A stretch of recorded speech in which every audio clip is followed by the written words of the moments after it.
Welcome back, I'm Multeyemeteor. This is Magic the Gathering Guild Machinery. And yeah, this time around we're looking at the Orzhov Syndicate. And since the Gatecrash set has been out for quite a while, it was spoiled all the way during January.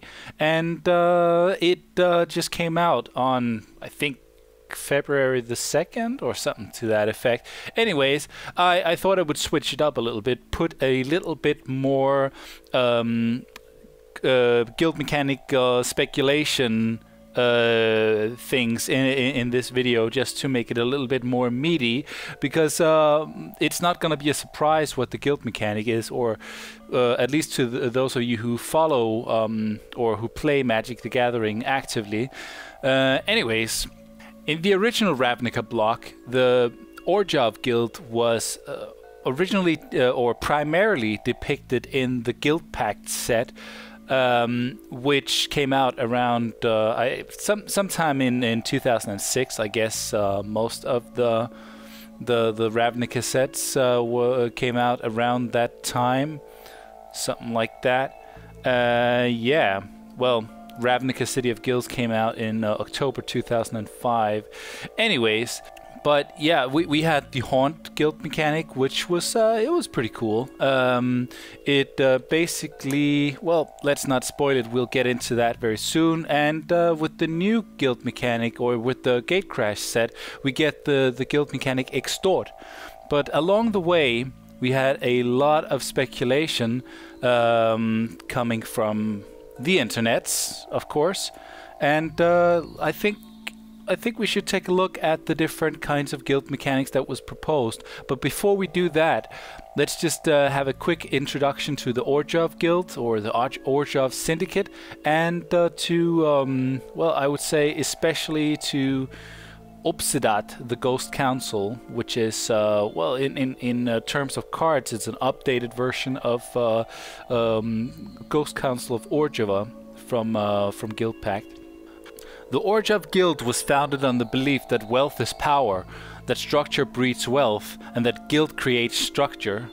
The guild is run like a combination religion, credit lending agency, and crime syndicate, with an ostentatious hierarchy of priests, enforcers, and ghostly counselors ruling over a congregation of guild-bound servants, indebted ghosts, and thralls. Many Orzhov guild members truly believe that their rule is necessary for making Ravnica the best it can be, and they are unscrupulous in their methods of making sure that they seize power. Most Ravnicans see the Orzhov for the corrupt organization they are, but many are lured in by the promises of wealth, prestige, and longevity.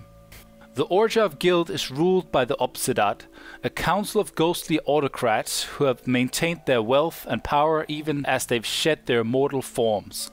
Members of the Obsidat are called the Deathless, as they've managed to cheat mortality, maintaining their consciousness and their greed beyond the thresholds of death.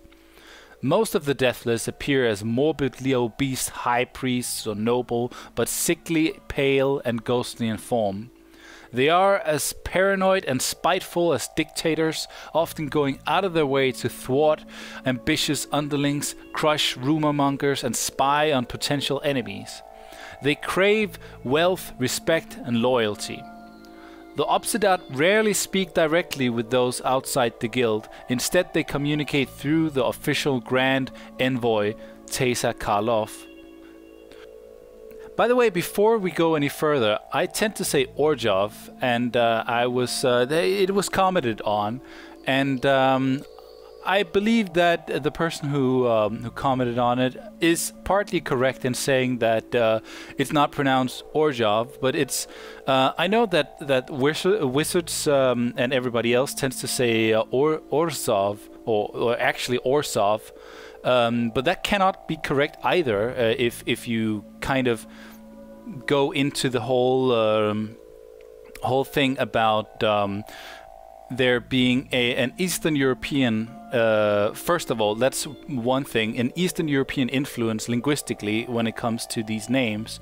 And second of all, ZH is usually pronounced, or is often pronounced, either Z or j, so it cannot be Orzhov. It's usually it should be Orzhov or Orzhov. And I think in Eastern Europe, I think countries like the Czech Republic or within the Czech language and other Slavic languages, it's probably going to be Orzhov. I'm not Eastern European.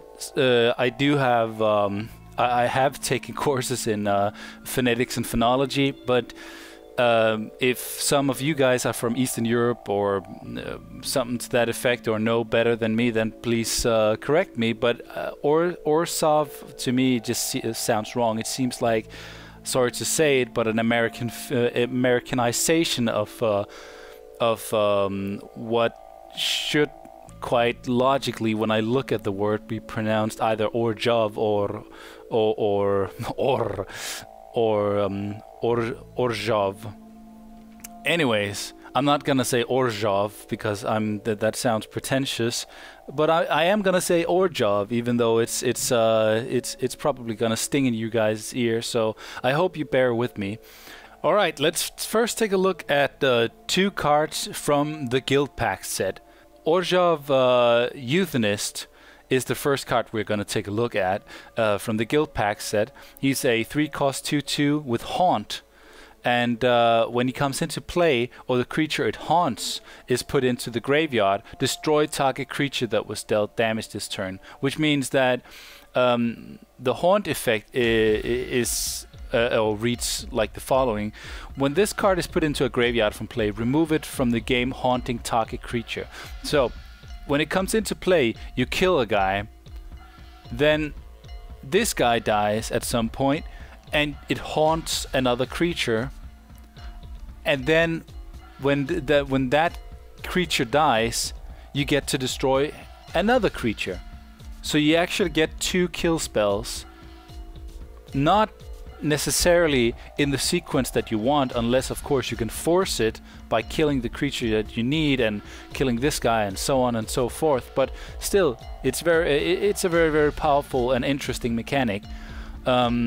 Furthermore, let's I'm not gonna dwell too much on it. I mean, we could talk about let's do that after I introduce the second guy. Now, I thought about which card would be better suited to represent. I usually present one monocolored, one dual colored, and Blind Hunter is the obvious one, but I like Orzhov Pontiff, which is a 3-cost 1/1 with Haunt. When Orzhov Pontiff comes into play, or a creature at Haunt is put into the graveyard, choose one. Creatures you control gets +1/+1 until end of turn. All creatures you don't control get -1/-1 until end of turn. I think that's pretty interesting. So you can play this guy and kill it off with, for example, Ghost Council of Orzhov, and make Haunt another small guy that you don't need on the board, and then kill that guy off. And what you get to do is either buff your entire side with +2/+2 within 1 turn, or debuff your opponent's side with -1/-1 until end of turn. And if you have a Zealous Persecution, then that's even more salt into that wound. So pretty interesting. I think that Haunt mechanic I think if you made some kind of constructed deck, it could be a really, really interesting mechanic, which would be, well, in this case, could be very powerful against weenie creatures. But there's also other Haunt cards, or cards with Haunt, which aren't necessarily creatures, by the way, which does different thing that, like for example, token produce, or gain you life, or gets you stuff back from the graveyard, or something like that. And I think it's a, or force your opponent to discard, by the way. So yeah, I think this is a really, really interesting Yeah, it's a really interesting mechanic that is great for combo decks, and that is kind of like, I think it's kind of like the control-y aspect of Orzhov, but I would say that it's a bit the flavor of it it's very much oriented around the unpredictability and the wicked or the evil side of the ethereal realm of ghosts and the undead, which is, I don't think it's perfectly aligned with the way that I see the Orzhov syndicate, because the way that I see it is that, like I described before, they are very calculated. They're bankers. They're priests. They're like it's organized crime. It's religion. It's being a credit agency, and it's all about controlling your opponent on some of the most vital or some of the most drawing aspects of society, or easily controlled aspects of society, at least for an institution as this, and that's faith. It's money, and it is guilt, I guess. Well, guilt and faith ties together, but yeah, faith and money in a sense, or guilt and money, like they say, and also your soul. So yeah, well, I think Haunt is a nice aspect to it, but it's not the whole story of Orzhov. And I think some of the people who have suggested some new guild mechanics have definitely offered some really interesting alternatives to that, or have definitely offered some interesting alternatives that pick up on the flavor, well, or the lore of Orzhov, or the feeling of Orzhov in a way that I don't think was that well represented in the original guild mechanic Haunt. But I think Haunt is a great guild mechanic to kind of spice up an Orzhov deck, Orzhov themed deck. But yeah, the first set of cards is proposed by a guy called Hopeful Hawkeye. And the first card that we'll see is Cursed Blessing, which is a 2-cost aura. It has enchanted creature gets +2/-2, and here comes the guild mechanic, Profligacy. It's a little tricky. Before I get into it all too much, let me just say that while this might look like a real card, the set symbol or icon gives it away, though.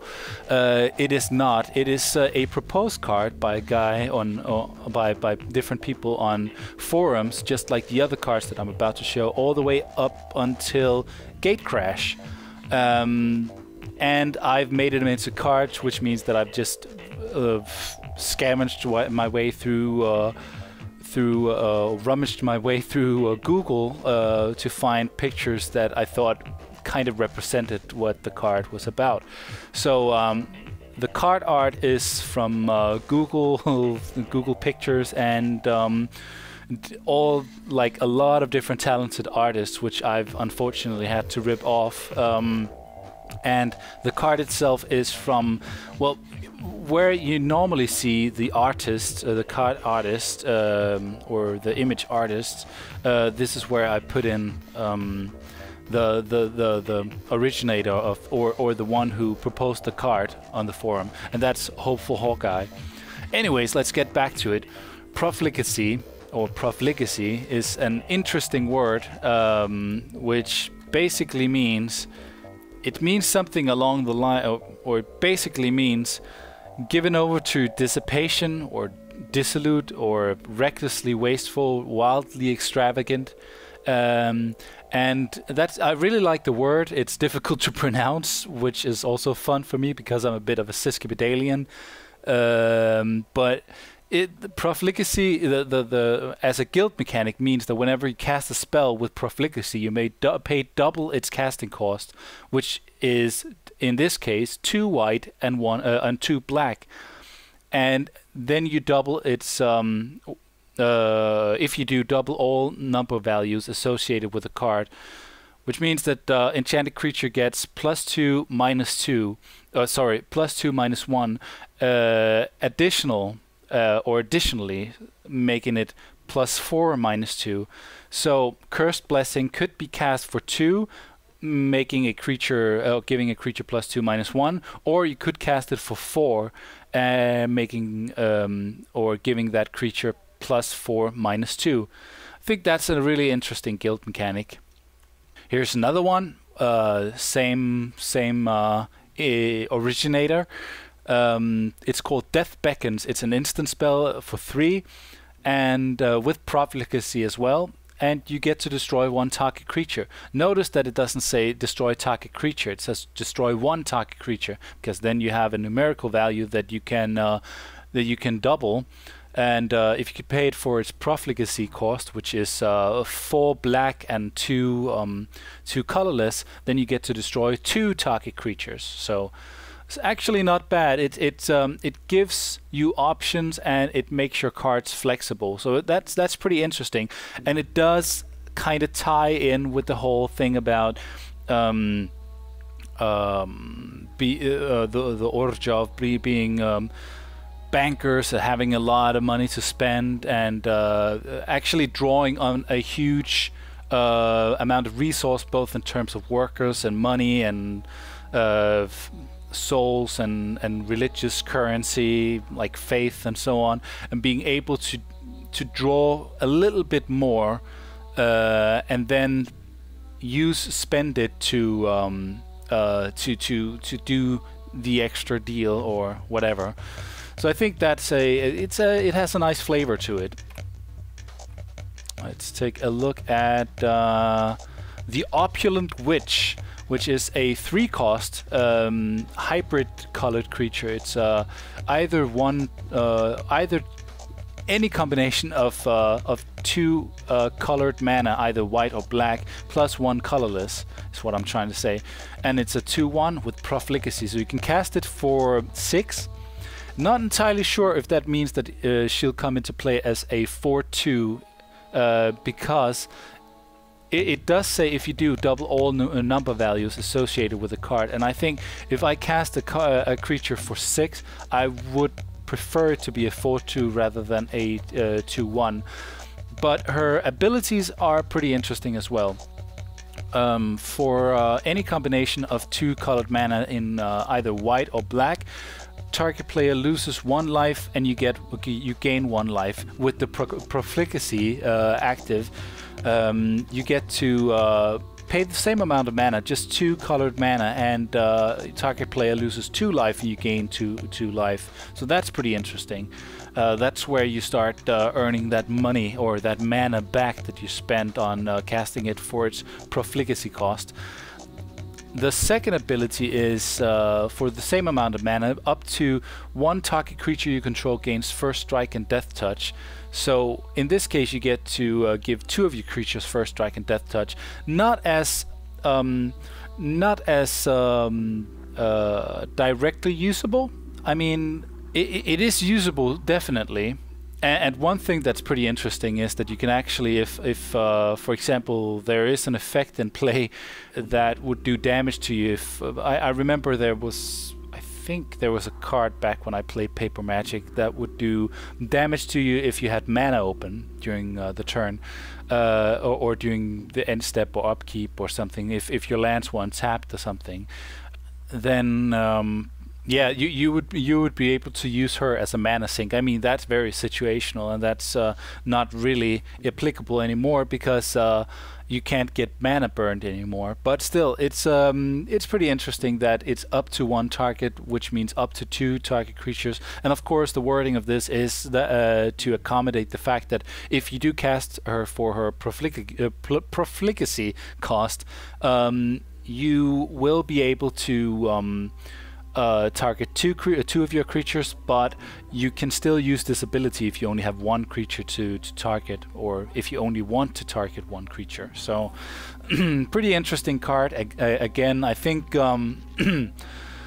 again, this ability is very it accommodates a lot of the lore of the Orzhov.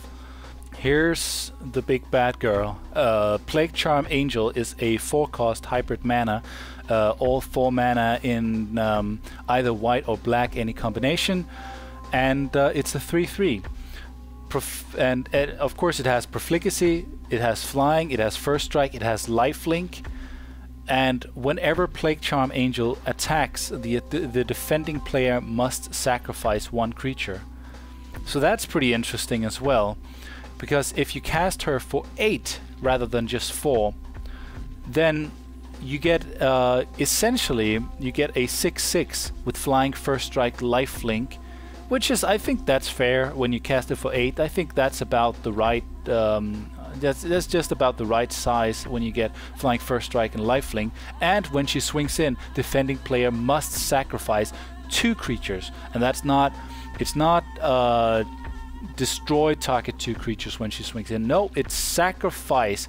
The player has to sacrifice himself, him or herself. So that's very, very interesting. So that's Profligacy.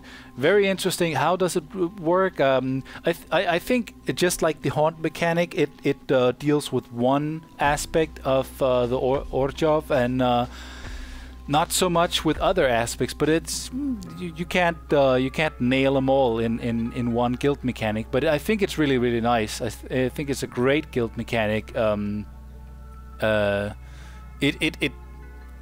It's kind of like it doesn't do too much on its own, but it really makes a card. You give flexibility to all the cards that you have with Profligacy, in a sense that you can cast them early, you can cast them later, and make them do a lot more than they would have done early game. So yeah, really, really interesting. A nice way of making your cards valuable both in the early game and in the late game. Moving on, we have something called Invert, which I think is really, really interesting. First of all, let's take a look at Bargain for Knowledge, and I couldn't find a good a good picture to put on it, so I found a nice Japanese art piece of art here where somebody's bargaining. And I really like the guild mechanic here, but I just like the card. It's a white it's a 4-cost white sorcery. You draw 2 cards and each opponent gains 4 life. See, that could be harmful for you, but I still think like drawing 2 cards is very valuable for you in this. It's very valuable for you when you get to mid to late game, especially when you start exhausting the options in your hand, and it's very valuable for Orzhov, I would say. So yeah, I think that's interesting, and it has a lot of really, really nice flavor to it.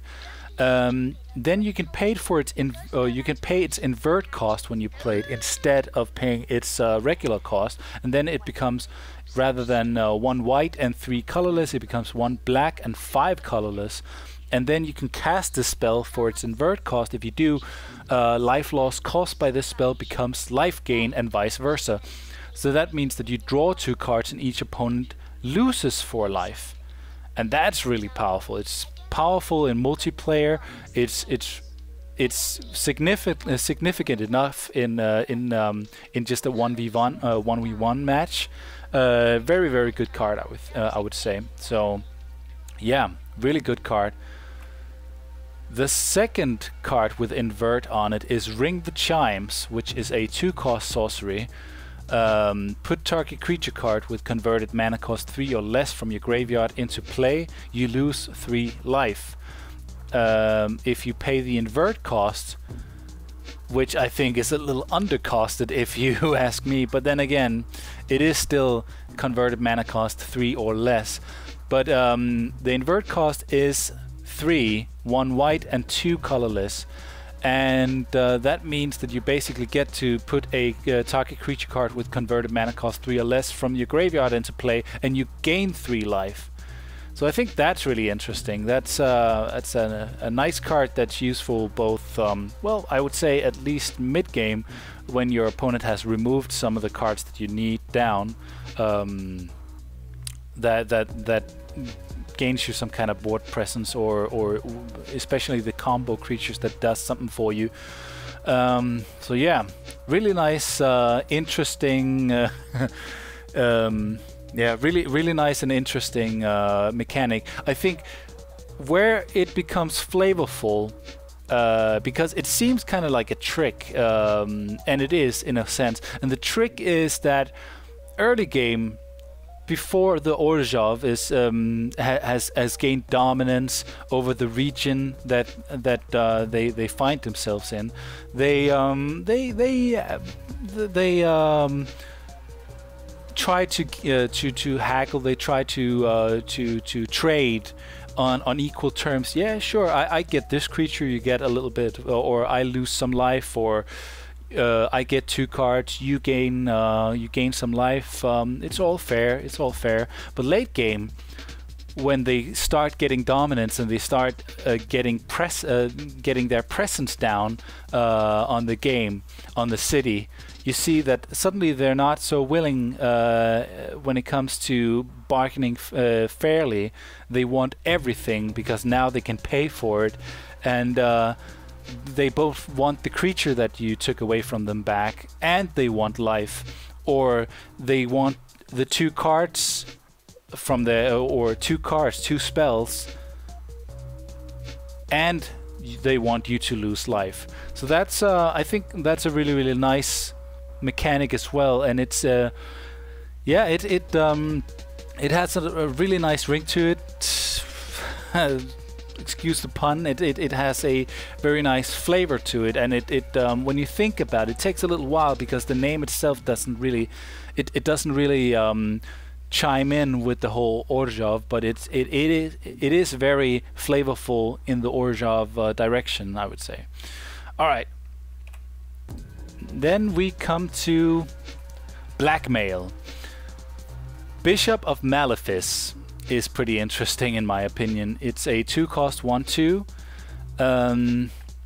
I think this guild mechanic might be a little overcosted, but let's get into that. Or not overcosted, it might be a little undercosted, or a little bit too powerful in essence. But it's really interesting. Let's take a look at it. So this creature is a 2-cost 1/2. When he enters the battlefield, look at target opponent's hand and choose a non-land card from it. That player exiles that card. And when an opponent casts a card with the same name as the exile card, that opponent loses 3 life, you gain 3 life. That is powerful. You just choose your opponent's counter spells, or cancels, or maybe a creature that they focus on a lot, like Sky Knight Legionnaire or something like that. Yeah, but here's the kicker. All the Blackmail cards comes into play, or is cast with an option of your opponent to counter them, which is interesting. It could be really unfortunate for you, but it could also be really devastating to your opponent, having to consider these options, and that is what Blackmail is about. I think WiNGSPANTT proposed a Blackmail mechanic for the Dimir deck in his guild mechanic speculation article, but this is a little bit different, and I really like the flavor on this one as well. In this case, this is such a powerful card.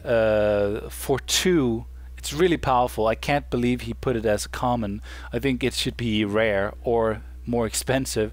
But I guess it's because it has the Blackmail cost. So you can... this one is not overcosted. You just... Well, let me just read it. While Bishop of Malefice is on the stack, target opponent may exile this card for its Blackmail cost. And that is what the text reads here. While so-and-so is on the stack, target opponent may exile this card for its Blackmail cost. And then it reads Blackmail. dash sacrifice a creature in this case. Other blackmail cards have a blackmail, do something else, but that is the casting or the counter cost for your opponent. So this is not for you at all. Of course, the only thing that you need to consider is, do you want this creature or do you want your opponent to sacrifice a creature? So give him that option, pressure him into that direction.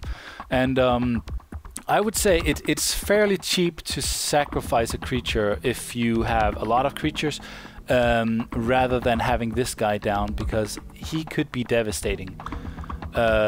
Just exiling one card from your hand is pretty rough, or it can be if you have something good at least. And if you have several copies of that card in hand, then it's really devastating, because you won't be able to play that card without losing 3 life and your opponent gaining 3 life. So yeah, that's I think in that sense it's kind of fair that that the blackmail cost is undercosted. But if your opponent doesn't have any creatures in play, or only has that one bomb in play, then this card is absolutely the nuts.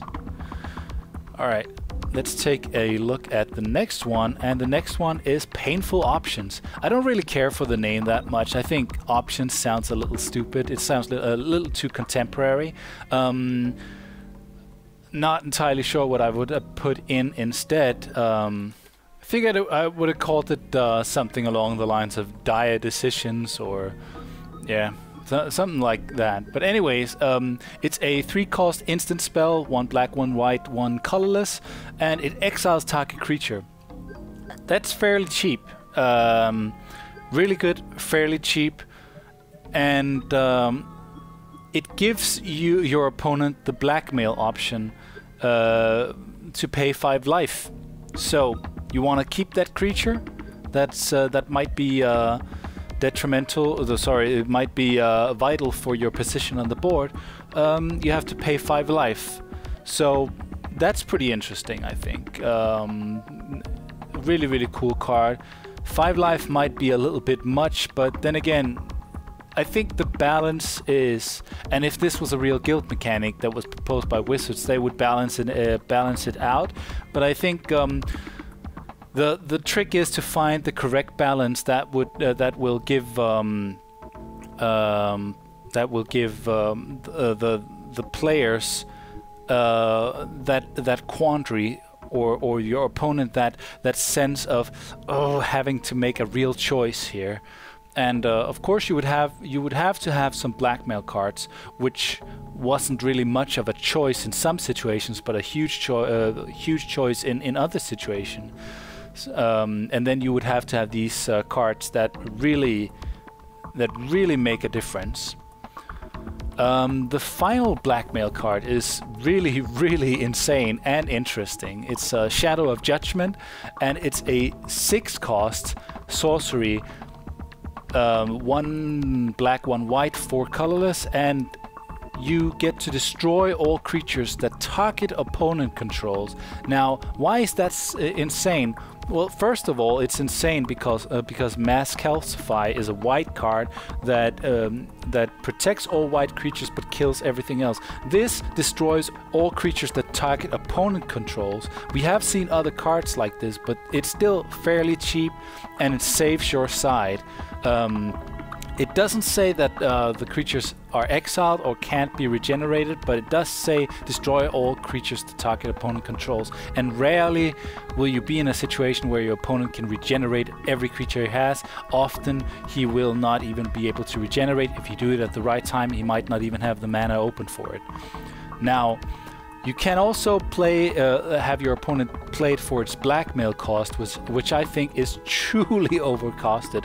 But it is kind of an end or late game thing. So this is such a it's such a cruel decision in a sense, or such a cruel quandary that you put your opponent in.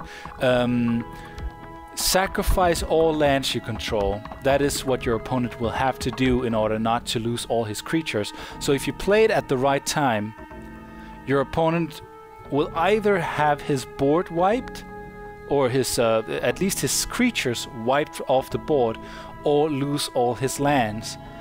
So I think that is a really, like, it's a really cool card. I would love to have that card, but I think it's also maybe a little bit too powerful. Not sure, but really cool card nonetheless. The final card that we get is Gravespawn. And Gravespawn is a 6-cost, 2 black, 4 colorless, 4/2 first strike. And when this creature enters the battlefield, target creature gets -2/-2 until end of turn. And it has a really cool ability, which is very classic, it is very congruent with something that is not a guild mechanic, but it's but a very common theme within the Orzhov cards. Lifeflicker. Whenever you gain life, if it's not your end step, you may exile this permanent. If you do, return it to the battlefield at the end of turn. It's kind of like a upside down Ghost Council of Orzhov, or Obsidat, the Ghost Council, or something like that. It's very interesting because there are so many options of gaining life in this deck. So what you do is basically you have this guy down. You swing in, for example. You swing in, do a little bit of damage. You play an ability or cast a spell that gains you life, and at the end of your turn, you exile this guy, and at the beginning you gain life. You exile this guy. He comes back at the end of your turn, untapped, by the way. So here's what happens: you gain life from something else. This guy gives another creature -2/-2, maybe a creature that was in on the battlefield and already took a bit of damage. And then, furthermore, yeah, he comes back untapped. That's what I'm trying to say. Sorry about that. My brain was freezing, trying to, or just stalling, trying to figure out what I was trying to say. I think that's pretty interesting, in my opinion. It's a cool mechanic. The guy, Masked Legend, didn't propose a lot of cards. He proposed a version of Ghost Council of Orzhov with the Lifeflicker mechanic instead. But I like this card a lot. I don't like taking previously made cards and changing them, giving them new guild mechanics, unless you make them into something different. For example, like Obsidat Ghost Council, which is on the fence in a sense, but it doesn't have a new guild mechanic anyway. Never mind. But I like the Lifeflicker guild mechanic because it's nice. It's tricky. It treats life gaining, not just life, but life gaining as a currency, and I like that as well, because you will have options to treat your life as currency, just like you treat your mana and your mana, I guess, and in some way your creatures as a currency with Orzhov, but yeah, actually also getting to treat life gaining as a currency is pretty interesting. So yeah, that is the 4 chosen guild mechanics from Magic the Gathering Salvation, the Magic the Gathering Salvation forums, which I chose. All right, let's move on. Okay, so as always, we're also taking a look at the 2 guild mechanics which are proposed by WiNGSPANTT from Top Tier Tactics, and I think those are pretty interesting as well. First of all, let's take a look at Skulking Sycophant, which is a 3-cost 1/3, and at the beginning of your upkeep you gain 2 life. So it's basically a life gain producing thing here, and it keeps your I guess with Orzhov, it's not a matter of just stalling game. It's a matter of producing currency, and I think the life total is a nice way of or turning the life total into a currency is a nice way of kind of representing the banking aspect of the Orzhov. It does have a the first of the two proposed guild mechanics, Ascent, which costs it costs 2 white and 2 black, and when Skulking Sycophant would die, you may pay its Ascent cost, which is the 4 mana here. If you do, it instead becomes an enchantment. It loses Ascent, which means that you can't do it again if the enchantment is destroyed. But what it basically means is that that he dies, but it stays. It basically stays in play and keep doing its ability. It's not a creature anymore, but it ascends to something bigger, to something ghostly. Perhaps it becomes part of the Ghost Council and contributes with this ability. So I think that's pretty interesting. Very interesting mechanic that, in many ways, deals again with one side of the Orzhov kind of flavor. It's very interesting in that sense, but do I see it as a guild mechanic? I think it does too little, but then again, only one card was proposed. Maybe if you had other things, like for example activated abilities that was able to do stuff during the game and so on. It also kind of ties up your mana in a sense, because at any point in time you could lose your creatures from removal spells, and you would have to have your mana open so that you don't lose the creature, but or get to ascend it and turn it into enchantments. But I really like this ability. I think it's very, very clever, much like the other abilities or guild mechanics I've been looking at so far. I think it's very, very clever. It captures part of the essence of Orzhov very nicely.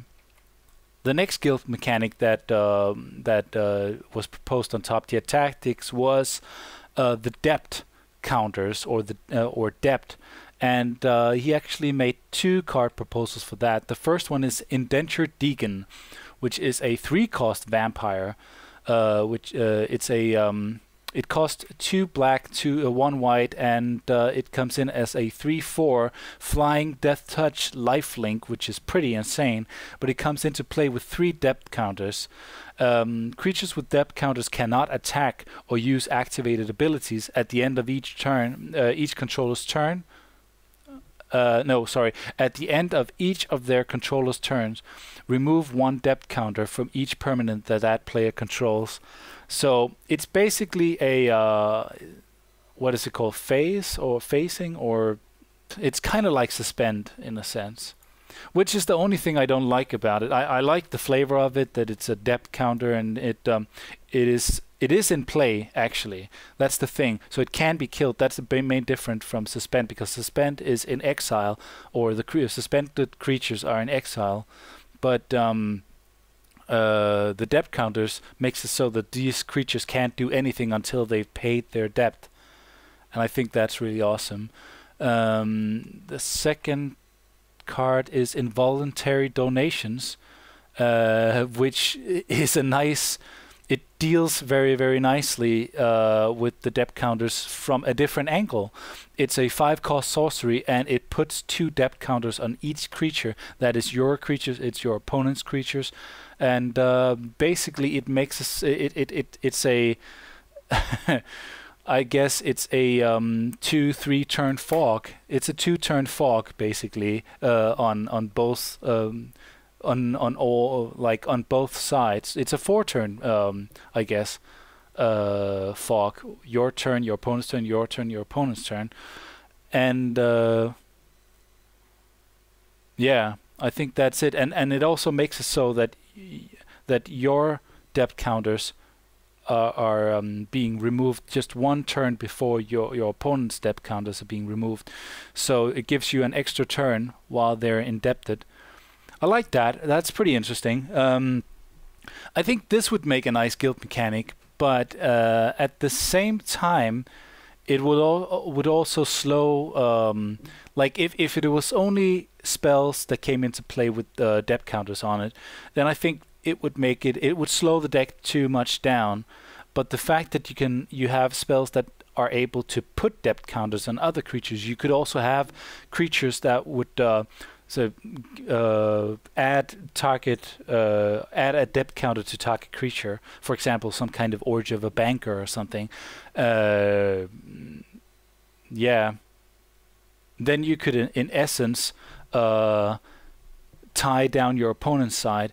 I think what I like about it is the same thing that I like about Detain, and in them being so similar, I can't see depth being actually, or I couldn't see depth actually becoming a real thing, because it would be too close to Detain. Especially if you would be able to distribute depth counters out on other creatures. For example, you could have a different creature that would be able to, much like with the Simic, is it the Simic Flux Mage? I think it is. That's able to distribute +1/+1 counters out on different creatures, and thereby activating something. But I think what's really interesting about this whole depth counter mechanic is that you could work it kind of like the Simic's +1/+1 counters, in that you could have abilities that that counted like or that worked like this. Every creature with a depth counter would something, like, for example, something detrimental or something else. Like, for example, you know that old there's an old removal card which works well in the vampire piles, where you can tap vampires, or you tap vampires and you give them +1/+1 if and then kill off another creature. Or in this case, you could have kind of like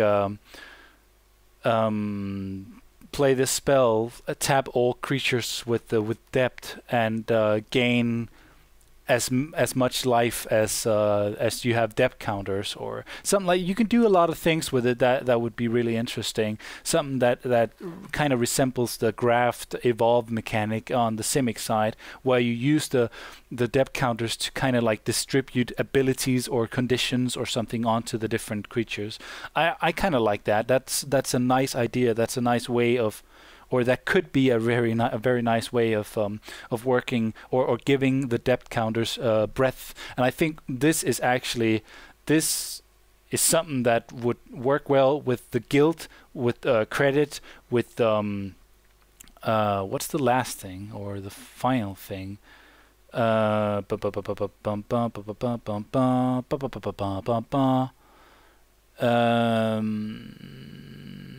Nope. Apparently I cannot remember it. Money. No, that's the same with depth.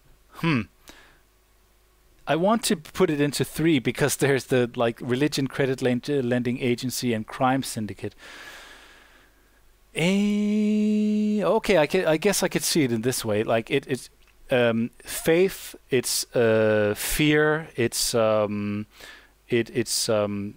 credit in a sense, and you kind of paralyze these beings from becoming what they're destined to become, because they're indebted by their faith, indebted by their fear, indebted by their debt in a sense. So yeah. Anyways, I think just like the other guild mechanics we've looked at, I think these are very, very interesting and very flavorful and not too powerful. I think the blackmail mechanic was probably potentially a little too powerful. Maybe not. I don't know. But everything else has looked very, very nice. I think Ascend is probably not the strongest guild mechanic. Depending on the card, it could be very, very strong, being able to make creatures that have certain abilities stay on board, and you gaining advantage from them being on board as enchantments. Anyways, I think that's yeah. How do these different mechanics work with, for example, the haunt mechanic? I guess not so. I don't think they're very synergistic with the haunt mechanic, either of the top tier tactics mechanics that we've seen. Neither Adept or the Ascent mechanic. Basically, it would have to be another part of the card or another ability of the card that, or actually, let's see. Nope, because Ascent, yeah. Okay, because Haunt requires the card to be put into a graveyard. So Ascent would actually take the card away or bypass the graveyard and put it on the table as a as an enchantment. So in essence, this works against the haunt mechanic, which is a bit of a shame. Yeah, I guess. Okay, but still interesting. But I think it's time that we take a look at the Gatecrash guild mechanics here. And I got two examples for you. The first one is Cryptghast, which is a 4-cost 2/2. Whenever you tap a swamp for mana, you may add 1 extra black mana to your mana pool. So even if you, like, doesn't even matter, well, a swamp of course, but if you have a, what's it called? Godless Shrine. There we go. If you have a Godless Shrine, no matter if you tap it for white or black, you get an extra black mana because it is a swamp. And when you tap a swamp for mana, you get an extra black mana. So that's pretty interesting. Either way, it's that's a cool ability, but it's a guild mechanic ability here. Extort is very interesting. I think it is. I don't think it's as flavorful or as interesting as many of the proposed guild mechanics from either TTT or from Magic the Gathering Salvation, the forums of Magic the Gathering Salvation. But it is a great mechanic. It takes the whole thing about you lose 1 life, I gain 1 life, that whole deal, and turns it into a guild mechanic. But I do think it's a little bit, I don't know. I mean, it's almost too direct. It doesn't do as much as I would like it to do, or it's not as combo-y as it could be, or as flavorful as it could be. It's still very cool. I mean, every time you cast a spell, you may pay 1 either white or black, and if you do, each opponent loses 1 life, and you gain that much life. I think that's pretty cool, no doubt about it. But how does it synergize with, for example, Haunt? It doesn't really. So again, you don't get that nice synergy that you would have with, or that you get with, for example, I guess Dredge and Scavenge, or Populate and Convoke, or something like that. Yeah, but still a nice card, or it's a great card. It's still a nice mechanic. The thing about it is that it's gonna drain your opponent's life. It seems more passive in a way, even though it's covertly aggressive, because every time you cast a spell, if you have 1 mana up, you just play or pay the Extort fee, and you gain life, your opponent loses life. So quickly you're able to put the pressure on your opponent, and late game, when he has all his creatures down and he's starting to put the hurt on you, you can start gaining your life back, or you can keep gaining your life back and even put the pressure on him a little bit more.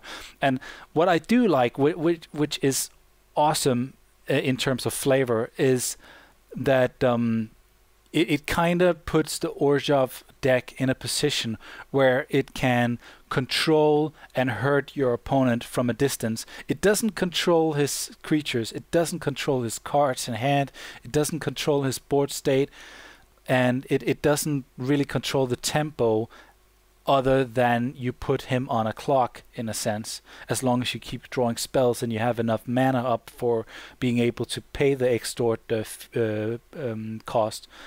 What I think would be even more flavorful would be if it was every time your opponent casts a spell, because then you wouldn't even have to cast a spell in order for it to work.